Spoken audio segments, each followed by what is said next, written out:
நேற்று big pass வந்து new year ஸ்பெஷலாக வந்து அவங்களுக்கு கேக் கொடுத்தாரு. கேக் எல்லாரும் கட் பண்ணி செலிப்ரேட் பண்ணாங்க. டிக்கெட் டு ஃபினாலியோட 8வது டாஸ்க் நடந்துச்சு. அதில் வந்து பாலை போட்டு 9 பிட்ஸ் கீழே விழ வைக்கணும். அதில் வந்து 4 பேர் வந்து சரியாக விளையாடல. அருண், விஷால், ஜாக்லின், பவித்ரா இவங்க 4 பேருமே வந்து சரியாக பிட்ஸ் விழலை. அதனால அவங்களோட பாயிண்ட்ஸ் எல்லா பாயிண்ட்ஸையும் மற்றவங்கள எல்லாம் பிரித்து எடுத்துக்கிட்டாங்க. பேலன்ஸ் இருந்த 6 பேருமே வந்து அதை வந்து கிளியர் ஸ்வீப் பண்ணாங்க. அதனால அவங்களுக்கெல்லாம் 3 பாயிண்ட்ஸ் வந்து பிக் பாஸ் வந்து கொடுத்துட்டாரு.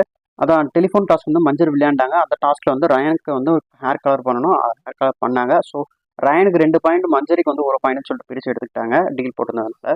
அப்புறம் டிக்கெட் டு ஃபினாலியோட 9வது டாஸ்க் அது வந்து ட்ரம்ல அவங்க நிறுத்தினோம். அந்த டாஸ்க் நடந்துச்சு. அந்த டாஸ்க்ல தாங்க அடி நிறைய பேர் பட்டுச்சு. விஷால் ஃபர்ஸ்ட் அடிபட்டுச்சு, அடுத்து மஞ்சரிக்கு பட்டுச்சு, அடுத்து விஷால், அருண் அவங்க 2 பேருக்குமே அடிபட்டுச்சு. விஷாலை வந்து ஹாஸ்பிட்டல் கூட்டு போனாங்க. அப்புறம் அருணையும் ஹாஸ்பிட்டல் கூட்டு போனாங்க. விஷாலும் அருணும் ஹாஸ்பிட்டல் போயிட்டு இருந்தாங்க. டாக்டர்ஸ் வந்து அவங்களுக்கு ஒன்றும் பெருசாக ஒன்றும் அடிப்படலன்னு சொல்லியிருந்தாங்க. நேற்று இதோட பிக் பாஸ் முடிஞ்சிச்சு.